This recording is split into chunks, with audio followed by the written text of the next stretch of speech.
A lovely Saturday morning. Good morning. Here is the news at dawn on Premier FM 93.5. First, the headlines. Federal government releases 2026 common entrance results. Court arraigns 3 over Orire abduction. Governor Makinde reaffirms commitment to implementation of agricultural projects. What happened this day in history? Find out in our Lest We Forget segment. You can track us on www.radionigeriaibadan.gov.ng, X and Instagram at PFM935. You can also watch us live on Facebook, Premier FM 935, Ibadan. I am Adeyemi Hamzat, and now the news in detail. Federal government has released the result of the 2026 National Common Entrance Examination (NCEE), with 10 candidates emerging as the highest scorers, each obtaining 202 out of the maximum of 210 marks. Minister of State for Education, Professor Suhaib Ahmed, announced the released results during a ministerial briefing in Abuja.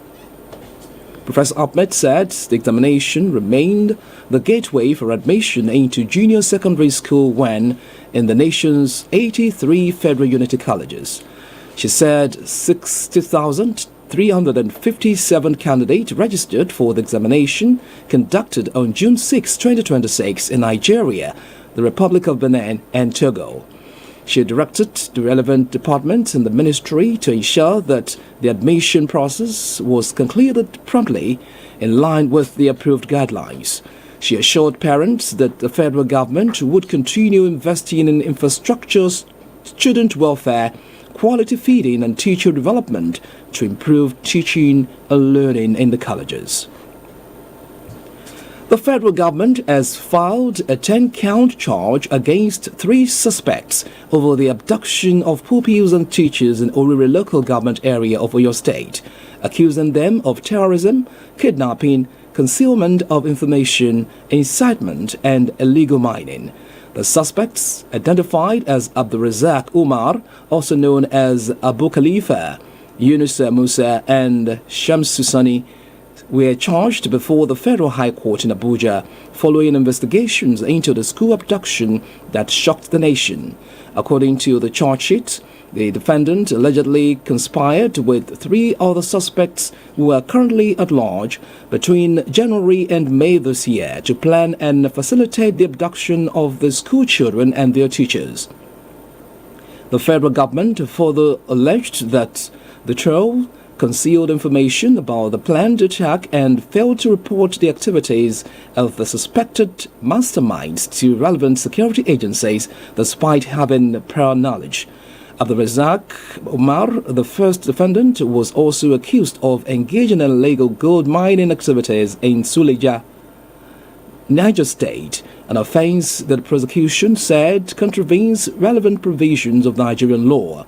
A security source familiar with the investigation disclosed that the suspects are expected to be arraigned before the Federal High Court in Abuja next week, following the conclusion of investigations.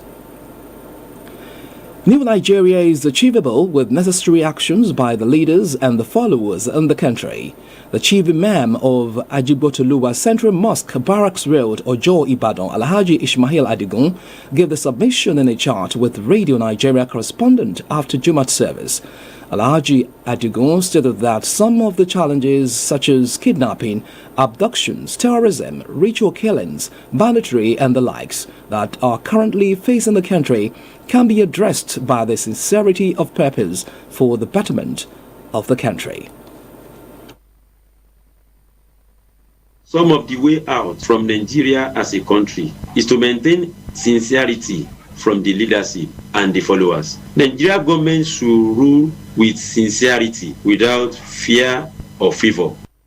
Imam Adigun said there is the need for government at all levels to reach a common ground on the security architecture of the country. Noted that the recently abduction and rescue of the Orire abductees should serve as an eye-opener for the governments. The Islamic cleric, however, appealed to the Independent National Electoral Commission, INEC, to work according to the rules and guidelines for the successful conduct of the next general election.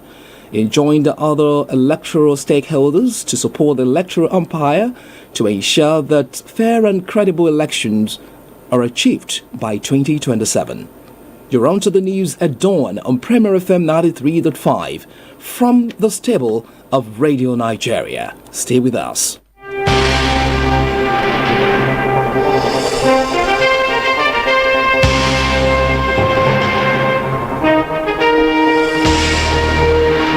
Thank you for being there. You're still listening to the news at dawn on Premier FM 93.5. This day in 2014, philanthropist and religious leader Alhaji Abdulaziz Arishakola Lao, aged 69, died in a London hospital. And now to the rest of the stories. Oyo State Governor Engineer Seyi Makinde has reaffirmed his administration's commitment to the sustainability and expansion of the Rural Access and Agricultural Marketing Project (RAMP), pledging to put all necessary machineries in place to ensure the successful implementation of the project's scale-up phase. The governor, who was represented by Deputy Governor Barrister Adebayo Lawal, made the pledge during a courtesy visit by the Federal Project Management Unit (FPMU) of RAMP and the World Bank Task Team to his office. The Deputy Governor assured the visiting delegation of the Oyo State government's unwavering support for the project, noting that the state would continue to meet its obligations, including the prompt payment of counterpart funds, to guarantee the successful execution of the scale-up initiative. Barrister Lawal also commended the Federal Project Management Unit, the World Bank and other development partners for their continued support and collaboration, assuring them that Oyo State would remain one of the leading states in the effective implementation of the project. Earlier, the National Coordinator of the Rural Access and Agricultural Marketing Project (RAMP), Engineer Aminu Bodinga, explained that the visit to Oyo State was to assess the performance of the project, evaluate the level of implementation, and ascertain the achievement recorded by the State Project Implementation Unit (SPIU). Deputy National President of the Nigeria Union of Journalists (NUJ), Mrs. Abimbola Oyetunde, has underscored the need for continuous capacity building and professionalism among journalists to safeguard the future of the profession. Mrs. Oyetunde made the call while declaring open the 3-day 2026 Southwest NUJ Nawaj retreat at Ilaji Resort, Oyo State.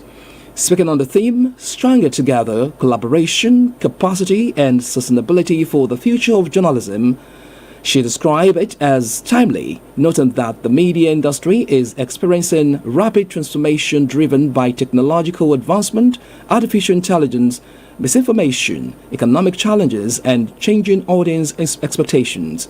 According to Mrs. Oyetunde, the evolving media landscape requires journalists to strengthen collaboration, continually improve their professional skills, and adopt sustainable strategies that will ensure the growth and relevance of journalism. She urged media practitioners to uphold the ethics of the profession by maintaining accuracy, fairness, and objectivity in their reports, stressing that the public depends on journalists for credible and factual information.